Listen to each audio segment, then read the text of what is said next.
First, before digging into the conversation, thanks for taking the time, man. I really do appreciate it. It's a privilege. It's an honor to get to talk to you, man. Well, I Welcome. appreciate you having me on, dude. I'm always grateful for a platform to be able to come on and talk about things that I care about. So it's massively appreciated. I, sup- I wouldn't say I'm a influencer of any kind. I don't really have a huge platform, but I have faithful followers like my peeps that are right here. Adrian, for instance, there are people that I've teach some lectures. Some of them are my clients, so it's really appreciated, man. Yeah, you got it. You got it. I love talking about this stuff anyway, so it's a win-win. Yeah, so let's dig in if you agree. Before actually talking about your research, man, perhaps this is gonna be the bulk of the conversation. There are some things that I find really interesting with natural body at the research field, because like you, a lot of bodybuilders, great natural bodybuilders, also in the research field. I think it's not no, it's not by chance, and I don't know, man, it kind of resonates with me because, well, as I'm interested in the academic side of things, interest in the athlete side of things. And I know you recently turned pro in a really competitive class, really competitive division, really competitive federation, even. I wanted to ask you, how did it all begin for you, man? Both the natural bodybuilding quest, the research side, let's say. Wow, man. I guess I'll start at the beginning. No, I'm just kidding. I'll try and fast track everything. Um, so I Years ago, I played baseball and I got into resistance training primarily as a way to be a better athlete, be a better baseball player. I cared more about that than I did training, but that slowly shifted over time. Our strength and conditioning coach in high school was really, really good, really evidence based, had a master's from UCLA. And yeah, so we turn up at the gym for our first workout and he hands us like a printed out spreadsheet for each athlete. And I was like, whoa.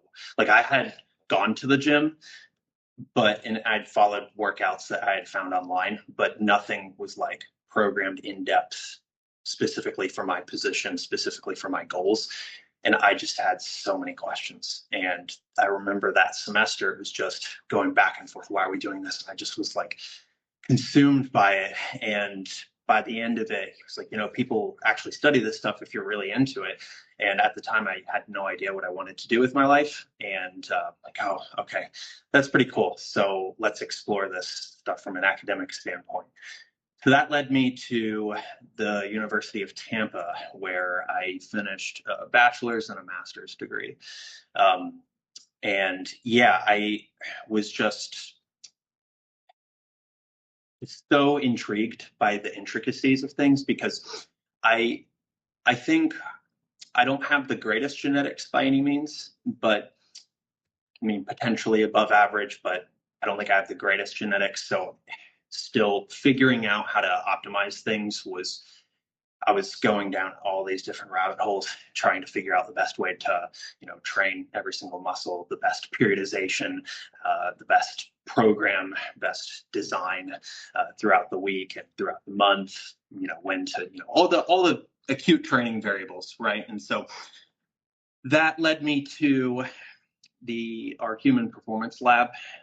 Got involved in research in 2017 in the fall. Um, and yeah, I just got involved with data collection, and that eventually snowballed into running my own project. Pretty cool, man. Because, well, at least here in Mexico, it's not really a path that one can take in the research field because there's research field pretty much in regards to resistance training. But it's pretty similar because the way one, well, I didn't know natural bodybuilding existed until Revive Stronger. Steve Hall got his podcast out and somehow reached to me, and I got to know, oh, there's Eric Helms, there's all these people that actually natural and the level of a natural athletes. It's actually pretty insane. I didn't know all that existed. So I think we have that in common, and that's why I mentioned it resonates because first it comes the academic side of things. I never planned on competing, But when I competed, something kind of shifted in my mindset. Something kind of that it kind of make life harder but better. And I guess you could probably relate to this, just this idea that I'm trying to convey. It gives you a sense of purpose competing that perhaps academia could to a certain degree, but not quite because of the, let's say, both physiological and psych. That's the next thing I wanted to ask. What's the natural bodybuilding path been for you? Yeah, that's What a have really, you, really good way to put it. That's a really, really good way to put it. So like you, I liked the idea of competing. Um, I actually found natural bodybuilding and started following natural bodybuilding well before I came across like the enhanced side. Um, my coach back in high school actually put me on some good resources. Eric Helms's book was one of them, and so um, that led me to Matt Ogus and all the guys at the time. And this was like 2015. the Um, OGs? yeah. So I can't believe it's been that long. So yeah, and again, I had no plans of competing, but I just fell in love with the lifestyle and eventually took it to stage. I sit naturally fairly lean in my off season, and so I made this like impromptu decision between my bachelor's degree and master's degree right before starting my master's to do a prep because I was sitting like 10 pounds above stage weight and I had like 12 weeks to get it off. Like, oh, okay, we could probably get there. Um, so I did that show and it was like a 12-week prep, which I think that's a good number for a first time prep. It's not super long, but it's also not like a dive bomb prep, right? And so yeah, I just found that each day just had so much more purpose behind it. It was like no matter what you had going on, you had a clear cut objective. You had, boxes to check off. And again, helped me transcend whatever life stress was, thrown at me. It was like, okay, we still have an objective. We still have a goal to go after. And, every single, challenge that the day presented, if you win each and every one of those smaller challenges, it's all adding up towards a larger goal. And so that I just fell in love with that, and that was a huge turning point in my career. So go in and win my class in that first show, and I had no expectations going in. I 2 weeks out from that first show, I was like, prep goggles, right? I was 100% convinced that I looked no better than I did when I started the prep. It just lighting wasn't super flattering, but I couldn't see it, right? And you're anxious for the how things are going to look, how things are going to turn out, and I was like, this is going to go terribly. But too many people know that I'm prepping, so it's like I can't pull out of the show now, so I'm just going to go in and do it anyway. And yeah, it kind of surprised me. But I think that was a huge turning point because it was a massive confidence booster, right? It's like it's one thing if someone at the gym's like, "Oh man, you're looking great, you look huge," but it's another thing for like a bunch of judges to say, "Yeah, in this lineup, you look the best." And so, yeah, that was a huge turning point, I would say. And then after that was like, okay, when's the next show? We're gonna take a year off and then go again. Kind of funny because you reminded me when I first decided to go into my first competition.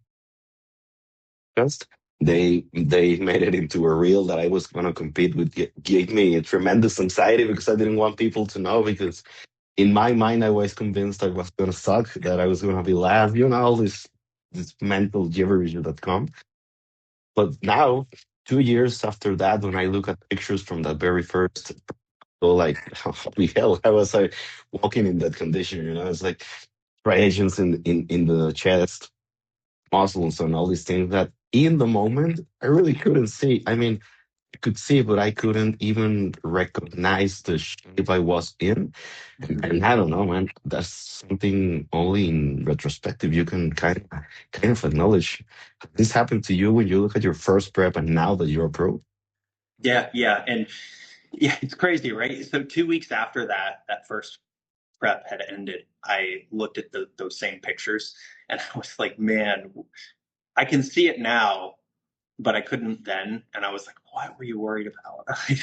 Like, this is like completely different. It just, for whatever reason, it's very difficult to stay objective with yourself. And um, I mean, even in my most recent prep, I'll still outsource that. I'll still turn to a coach. Just even though I have experience taking guys through a prep, I'll still outsource that because 5 weeks out, you know, knowing when to push, knowing when to pull back, especially pulling back, it's an art. And I think that we guys like us, I think, want to really, really, keep your foot on the gas pedal, and it can really be a detriment to your prep. And so having that objective eye, saying, no, okay, it's time to refeed. We're stressed, should stop pushing. Yeah, I think most people should have that at least the last 8 weeks or so of a prep.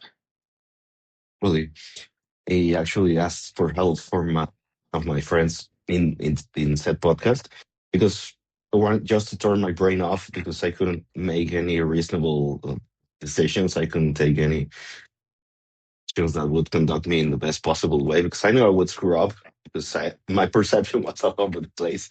And still, you kind of struggle with that stuff.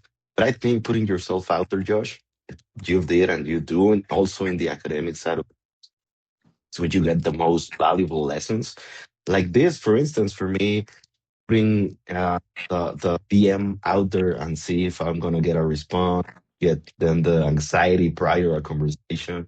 It's Mhm. something I guess I've got from bodybuilding because it's no easy task to get yourself pretty much naked with a couple of other semi-naked dudes and get judged by how you look. And also, believe it or not, you're not even looked at. You get in the back and then you just see the other competitors and you're trying to smile doing the front relaxed. And I don't know, and that's something that I'm deeply grateful for bodybuilding, but also respectful because it can be really quite challenging. And I wanted to ask you, for digging into the research that you've done, do you manage to deal with expectations, to deal with all these possibilities in pretty much in any sport? But this one being that perhaps you went to compete and then some guy named Babakar showed up and he didn't even prep and he got it all and it's like, Jesus Christ, Yeah, it's possible. yeah. I I think that so much on show day is determined by who shows up, and there's so much out of your control. The only thing that you can really control is your posing and how conditioned you are, and obviously, how much muscle you're carrying. But that's, you know, from years leading up to that show, right? So I think that the best way to look at it is if you've prepped before and you're prepping again, are you bringing an improved look? Because again, you could, depending on who shows up, you could place better or worse with a worse look, right? But your trajectory in the sport might not be great if you're not improving, right? Um, I think that, so my second prep, this is a really good example. My second prep, I placed second in a fairly competitive show in 2021. And I had semi delusionally had been gunning for a pro card that year. And um, I felt that I had the size to do it. I had posed next to some guys who were already there. And I don't want to say that I blew them out of the water or anything, but there were some poses where I'm like, okay, like I can hold some ground here. So I go in and I place second. The guy who beat me goes into the overall, and that show they were awarding 2 pro cards. Um, so I don't think I would have beaten the guy who got the second pro card in that overall, but you can kind of see how if one guy didn't show up that day, I'm about as close as it gets to a pro card, and I'm nowhere near that standard. Um, like again, size wise may have been there, but conditioning wise, I definitely wasn't there. I just wasn't ready to do it. So again, one guy doesn't show up, you're in the mix, right? I bring an even better look in 2023, and my placing dropped because of just the turnout. I had a class of 4, and I was the only one who wasn't a pro in another federation. But this was an amateur lineup, right? So my look was better, but my placing was worse, right? And so same thing happened in 2025. My look is better, just who shows up, I take the class, right? And eventually get the card. So it's like, okay, if you've prepped before, are you bringing a better look than you had in your past prep? If you continue to do that long enough, it's a winning look somewhere. The way I see it, it's what I always tell my athletes. Because more often than not, you're going to be disappointed with your placing. Right? There's only one winner, so statistically, you're going to come away feeling a little, some type of way about your placing. So again, I think take as many personal victories as possible. Is this an improved look? Okay, yeah, mission accomplished. We'll do it again next prep, right? Bring an improved look, and eventually, it will be a pro standard, right? And then by the time that it's pro standard, more than likely you'll be on the pro stage. Easier said than done, my man, because in the heat of the moment, it can be quite devastating. For instance, my experience is kind of similar because in my did really well in one where I got the pro card in Classic in Buenos Aires, but in the IMBA. Then I competed in the WNBF and I did like shit terribly. My stress was through the roof. I got a lot of life situations, which is, of course, by no means an excuse. But I kind of looked worse because, well, it's the best side of me. My mental state wasn't in the right spot. And also the girls in that particular one, they were pretty, they were pretty solid. Let's just put it that way. Then I don't even remember, man. I think I got like eighth placing, something like that. Which coming from getting the pro card and then something like that, it's like what happened here? I don't quite understand. Yeah, But that's actually I don't know if that's the case with you leading up to the pro card. It's kind of the fuel that you need because for some people that first competition they win it all, it kind of be a double-edged sword, right? yep, yep. Because now your expectation is to win, right? And so on my second prep, I got moved to the center, or I was split center with the guy who beat me. Like I got moved right into that position, like right away. And I was like, yep, here we go. And I was just expecting it, right? Because of how the first prep went. And then I saw the stage pictures afterwards, and I'm like, yeah, okay, I can see why I lost to that guy. But yeah, man, it's in the heat of the moment, it is not something easy to process, and you really have to hold it together because, there. I getting upset over placings. I think it's a very real thing, and I think that the age old saying, it's not about placings, it's about the journey. It's like, yeah, that's true, but if it was just about you versus you, we would just do a photo shoot. That's the way I see it, right? It's like it's okay to care about these things, right? It's just put it into perspective. The guy who beat me, each time the guys who have beaten me have been older, have done this longer, have had more sessions, and yeah, it's I think it's very hard to stay objective with yourself, but you have to. You have to. It's like take the day to process that, but then it does pass. Oh my man, that resonates. The advice that I of course give to my own people, try to give it to myself. Really take it that it's stuff. Again, it's well intentioned, but to truly live it and to accept defeat and accept even winning. And then what comes to that it can be quite challenging, man. So to segue to your academic endeavors, correct me if I'm wrong, but this one, the Myo-Reps study that recently published, is this your first lead outer publication? Because I know you collaborated beforehand with Dr. De Souza, which I met in person, and what a nice guy he is. And also, you have prior research background in Myo-Reps, but mostly in volume studies, right? So, what led you to this study? What led you to Yeah, this particular topic, man? yeah. So you're correct. That is my first publication as lead author, but not my first publication ever. Been co-authored on a handful of other projects, mainly those volume studies, which have been very cool. I think that those were really, really good to box off because of just how hot the topic was. Um, the Myo-Reps study, one, we hadn't had any data on it leading up to the project itself. But I think it also sheds some light on the importance of proximity to failure when looking at just total volume. And that was partially what we were trying to tease out with the acute portion of the study, is how important those reps done close to failure are in comparison to those reps that are further away from failure.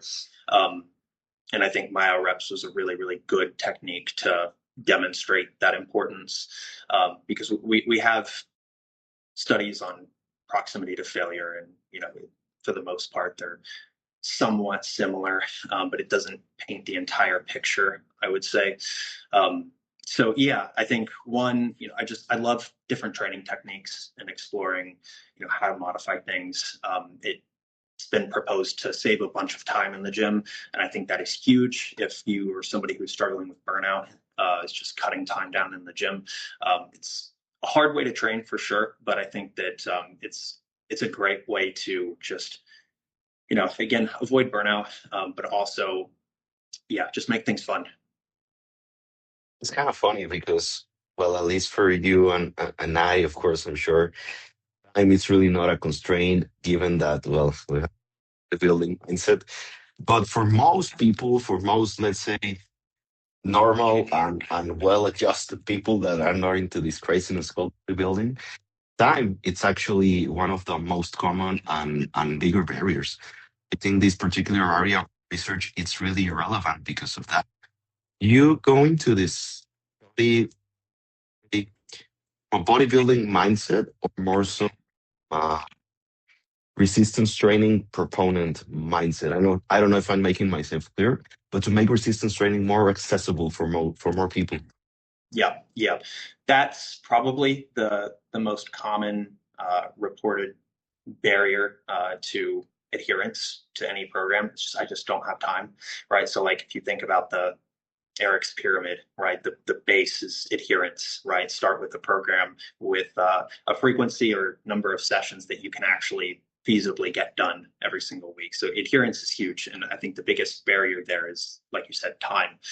So if we can modify things to reduce that, but still not sacrifice stimulus, I think that's a huge win, right? Because what do people typically do? They train less, right, to make up for the time, and so they're missing out on stimulus. But there seems to be ways around that through modifying what's called training density, so just the amount of work done per unit time. And there are better and worse ways to go about doing that, right? We know that short rest intervals between straight sets isn't necessarily ideal, but we also know that things like rest, pause, and cluster sets work. So it's like, okay, there's this interesting dynamic here, right? So yeah, so that kind of led to this project. That's really interesting because it also can apply to athletes with constraints, with I don't know, whatever the situation is, that allows them to train less. Possibilities are really infinite. Let's put it that way. But to dig into the study, the first thing that I wanted to ask about it, ever since I first read it, and also by the way, shout out to Scott Ford there in the comments. I didn't see him anymore. He said congrats, and I second that. Congrats, man. It's really quite the accomplishment. You didn't only get the pro card, you also got your first lead outer publication. So that's something really be celebrated, man. But anyway, not to go into a tangent. Why did you guys decided to do the Mayor protocol slightly different than what it was originally proposed by? I'm gonna butcher it. Most people do. I don't know, man, and I'm sorry because it's a strategy that, correct me if I'm wrong, but it's more like 20 years old, something like that. Mhm. Why is it slightly different, the one original proposed, to the one that you did in the studies? Is it because of practical implications, or be an easier or more controlled environment? Yeah, so it's a great question. I think the main difference was the activation sets proximity to failure, if I'm not mistaken.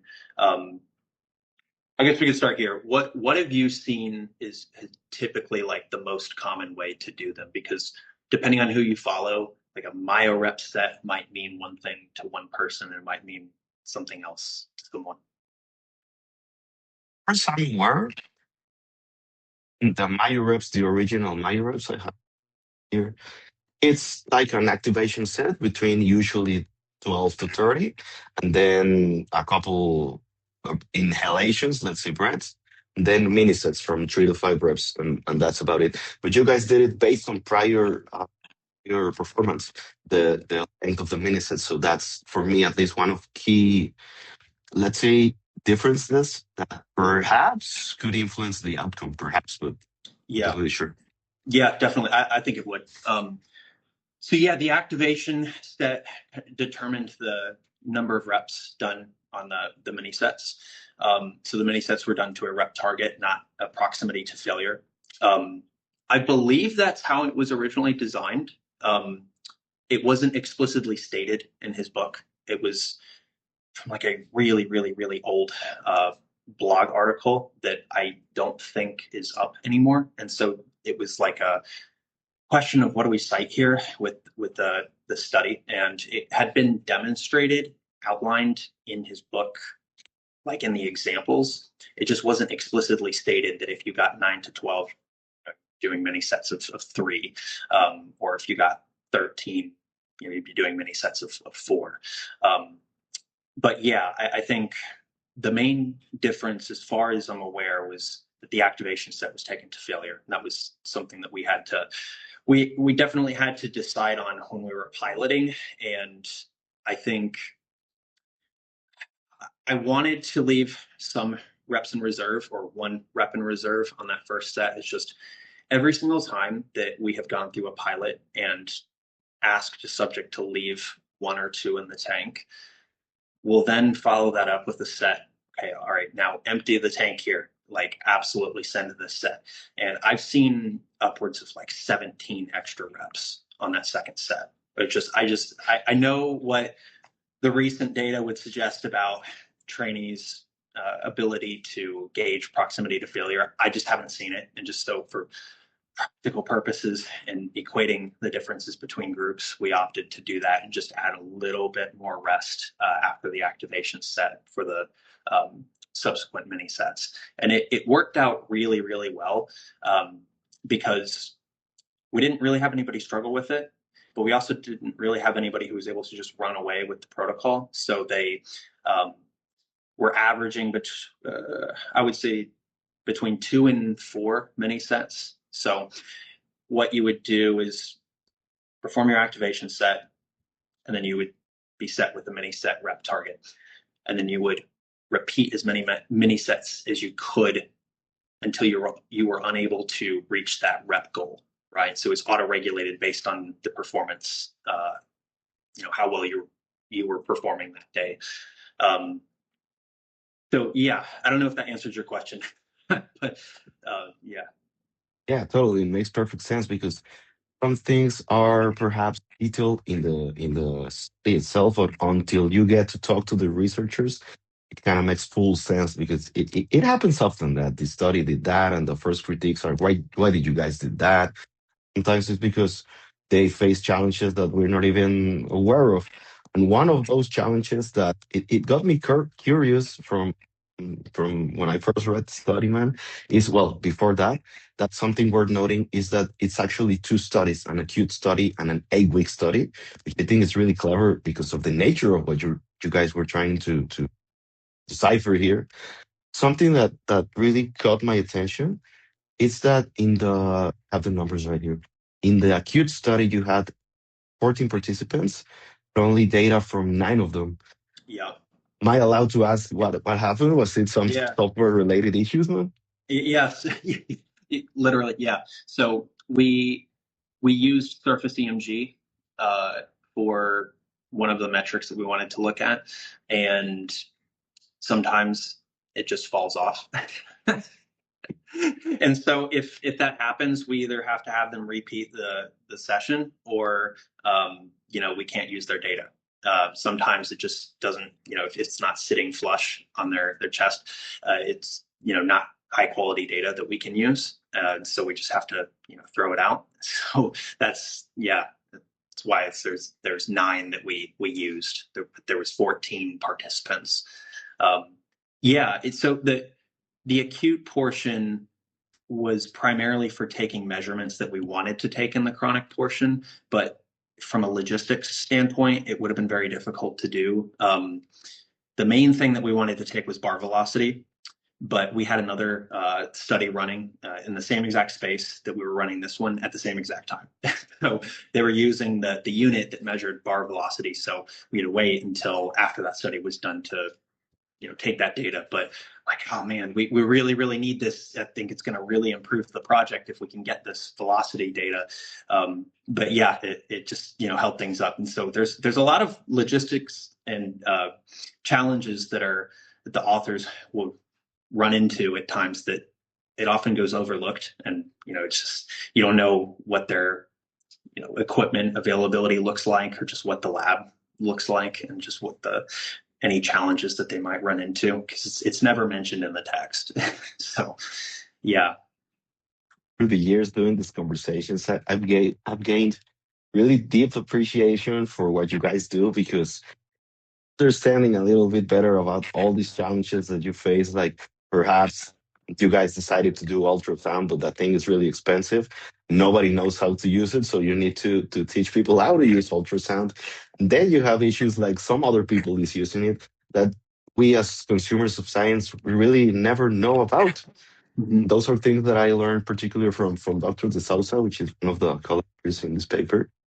I think always important to at least acknowledge, because it's easy to critique whatever study comes out, easy to jump into a bandwagon, like for instance the now infamous 52 set study and all this stuff. So that's why I think having these conversations, at least, and I hope for the people listening, super valuable, man. Yeah. You bring up a good point there.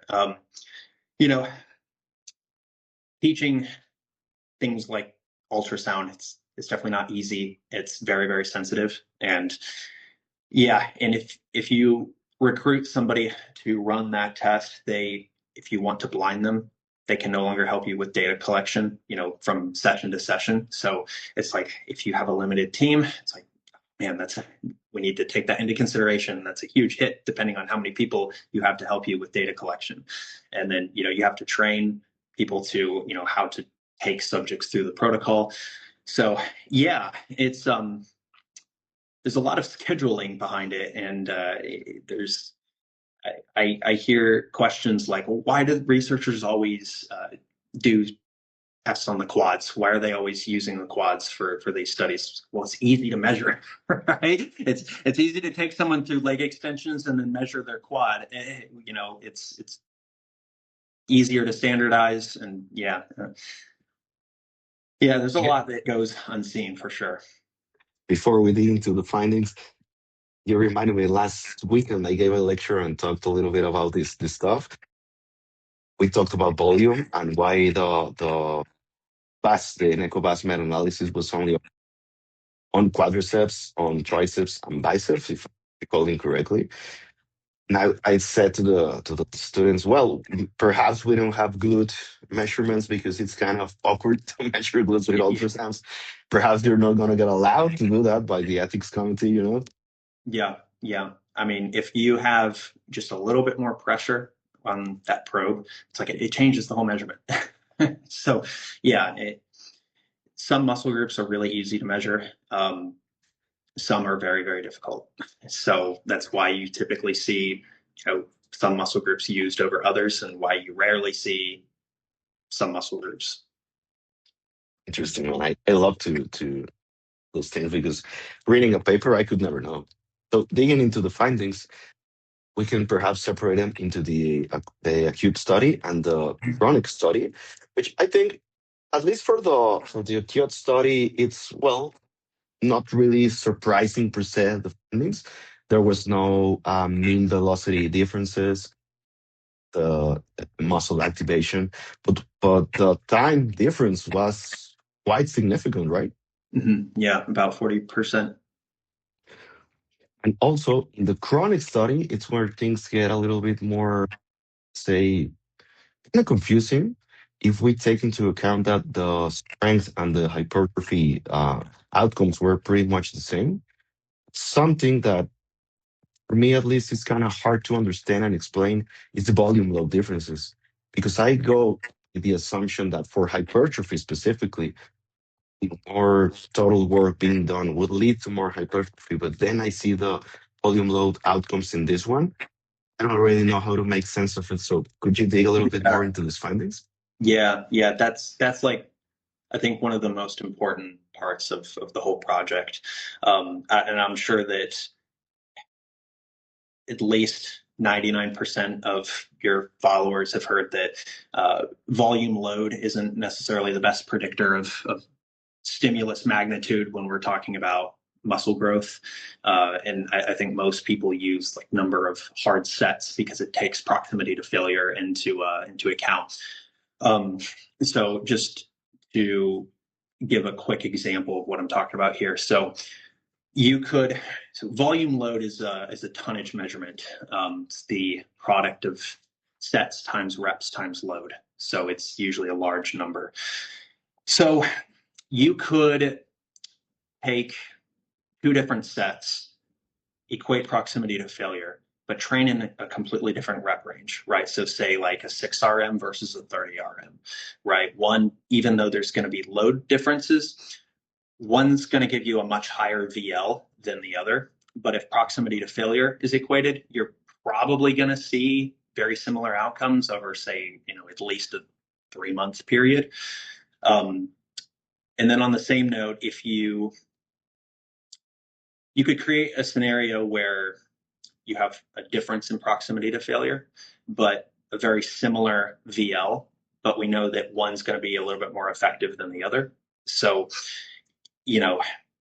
taking that into consideration, now looking at the study where they used the same RM loading between conditions, and then, the same or similar proximity to failure, it's like, okay, 30% starts to look a little bit more substantial and maybe something that we should look into. So that was like the main reason why we ran the acute portion and mainly took bar velocity, because we wanted to see where these differences were coming from, because they're getting to the same place over the 8-week time frame, but one is performing a lot less reps. So how does this happen, right? So we, like you said, mean bar velocity didn't show a difference statistically, and we figured that this was just a product of analysis, because if we're only able to use 9 subjects for that, it's probably going to have to be substantially different for it to ping significance if we're talking about stats. So we wanted to run another test and basically set a velocity threshold. We decided on 0.3 meters per second. And that's probably not going to mean anything to anybody, but that was about when most people's reps started to slow down. And so assuming that a slower rep meant a closer proximity to failure, we wanted to see, okay, like at this arbitrary number and slower, what did the total number of reps look like in the myo condition, and what did the total number of reps look like in the traditional straight set group? And the difference was actually very small, which was really cool. So it was 102 total reps in the myo condition to 111 in the traditional condition. So we might be able to say that they performed a similar number of reps beyond a sufficient proximity to failure. And that might be what influenced the results. If you zoom out and look at the chronic portion, it's likely that both groups hit failure a similar amount of times, or at least 0 reps in reserve. Because if they're averaging, say, between 2 and 4 mini sets after the activation, you have the activation to failure, right? You have the first mini sets, probably not to failure, but it's going to be close, right? You have the last mini set, where they hit failure, right? Because they were no longer able to match the rep target. So they're hitting failure there. They're hitting failure on the activation set, and likely they were around 0 reps in reserve in the one before that, right? So the average proximity to failure in the myo condition may have been greater in that, like a larger proportion of the work that they did was closer to failure, but they had a similar number of failure points, a similar number of reps at 0 RIR, at 1 RIR, right? It just, they took a different route, right? And the straight set condition did a lot more total reps to get there. But at the end of the day, they had a similar number of reps that would contribute to the growth stimulus. So yeah, I don't know if that answered your question directly, but yeah, a lot to unpack there, I think. Yeah, it does. But I'm curious if by any chance these outcomes came to you kind of faster, putting into context, mostly with the volume load and all this very disputed topics. Did they caught you off guard? Like perhaps your expectations coming in with prior knowledge were a little bit different In terms of, in terms of the role of volume load being significantly less without impacting muscular adaptation. yeah, so I figured it was going to be different. We wanted to do everything that we could to equate the failure points as much as possible, because when we reviewed the literature on just different training techniques, especially rest pause and drop sets, when you look at their control condition, they're looking to match total reps or volume load. But what that does is it creates a scenario where they're using very different proximities to failure. And so in the studies that favored the intensity technique or the rest pause group or what have you, the times where it was superior to just their control condition, it was in scenarios where they equated volume load. And so it was, we either equate volume load or we sacrifice proximity to failure. So yeah, I anticipated VL to be different, at least somewhat, just because the configuration is very different. And if they're spending a lot less time in the gym, performing a lot less total reps, then yeah, I would imagine it would be a bit smaller. But 30% was definitely like, oh man, this is worth looking into. So yeah, it was, I don't want to say it was a huge surprise, but it was like, man, this is pretty substantial. Totally. At least caught me a little bit off guard because of the things that we already mentioned. And something that I was forgetting, I wanted to ask you about the EMG precisely because I know it was used for the acute study only, and I can totally see why, and I can imagine that's the reason why, because it was meant to be used only in the acute portion of the studies. But given that it's not directly measuring, let's say, motor unit recruitment, why did you nonetheless decided to go with it? Yeah, we just wanted to see if there was a difference in activation patterns, or if we could display a relationship between the bar velocity and the excitation data, but we didn't really find much. And I'm like you, we know the limitations that come from EMG data, and so we didn't really want to make any strong inferences with it. But we figured we have the tool, we may be able to find something unique. But yeah, so we didn't, and it was primarily again because we had it, and it was, the main objective was bar velocity, like I said, and it was just kind of a convenience thing. We also have EMG. Let's just see if there's any differences. So yeah. I don't want to miss the opportunity to ask directly to you. Man. Yeah. There's this study. You published this study, but something else the last point of this conversation that I wanted to ask you, it's now as a researcher, now you present your findings, yeah, not so always pleasant community and social media. Have you faced any backlash? You faced any, let's say, difficulties in conveying what these outcomes actually mean in the context of how it was studied? How's it been your experience now as a science communicator? Man, that's a good question. I think I do everything I can to avoid drama and Yeah. and stay out of unfruitful conversations. I have seen some, I don't want to say like criticisms, just questions like why was the activation set taken to failure? The whole point of Myo-Reps was like to get close to failure, get as many reps around that close proximity to failure, but avoid failure. I think that's where it kind of came from. It was like people were running DC training, rest pause, and getting burnt out, and Myo-Reps was like a solution to that. And so when people saw that the activation was taken to failure, like why did they take it to failure? Like, well, you take someone can be considered trained in the literature and not have a whole lot of training experience, right? It's a strength criteria. So if they have a 1RM strength that it's large enough relative to their body mass, they're considered trained, right? And in prior projects, I've seen subjects come through and meet the trained criteria who have never squatted before, but actually, we're just naturally a good squatter, I guess. And so it's like they're very primed to, I guess, respond, but that's a completely different topic.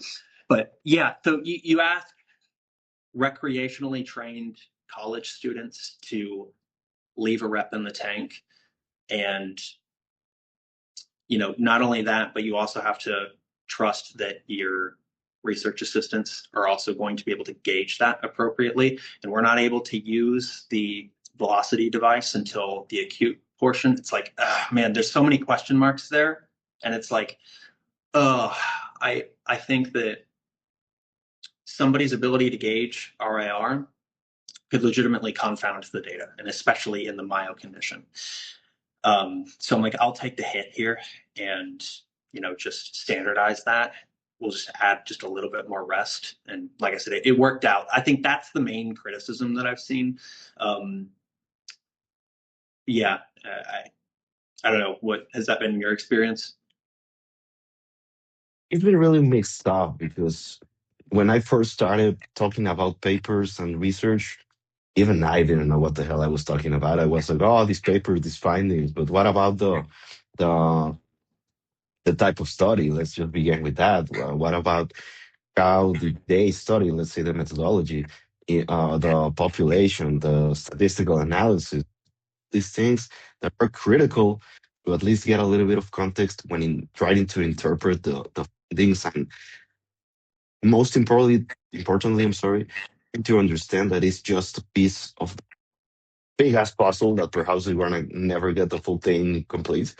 But I think that's really hard to convey in the way social media works, because you have to do it either in 30, 45, 60-second reels or in a couple of images, and then get to the task of answering comments, answering things that perhaps are not really well intentioned, anonymous people, and it gets a little bit mushy.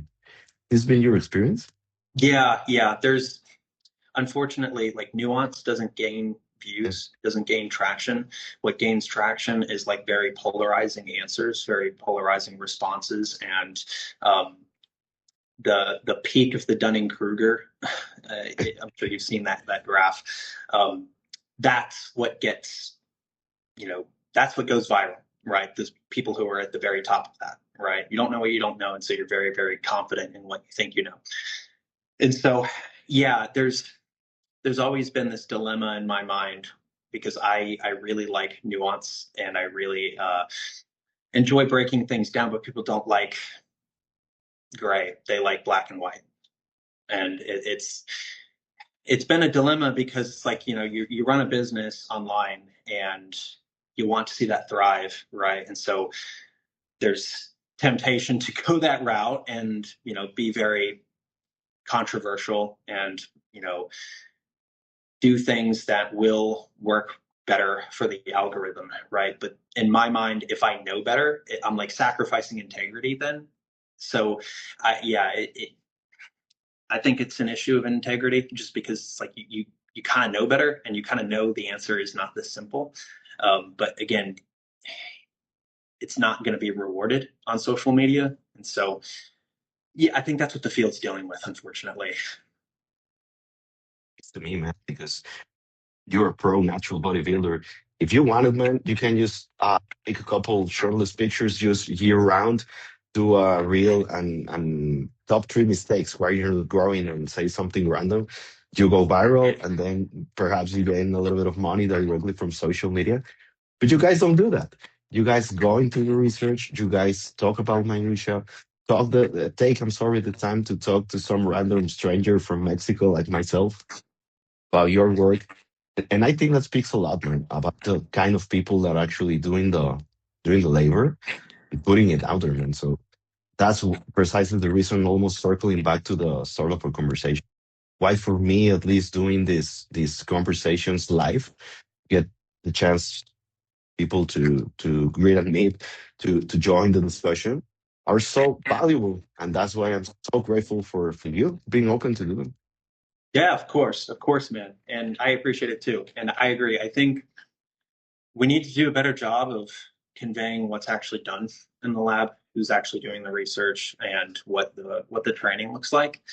Um, One thing that I will always hear is like, oh, they're done on untrained people. They can't be training that hard. But like every single time that we've taken a subject through a training session, it's like a shock. They're like, that was the hardest I've ever had to train in my entire life. And this is often coming from people with sports background. It's just because, if we're looking to isolate as many variables as possible, that means equating proximity to failure, right? And so that often means having a team of researchers around one subject, yelling at them until they actually hit concentric failure, right? And then they have to get up in 2 minutes and do it again. And so that it's a huge shock. And it's like I said, they often say this is the hardest training I've ever done in my life.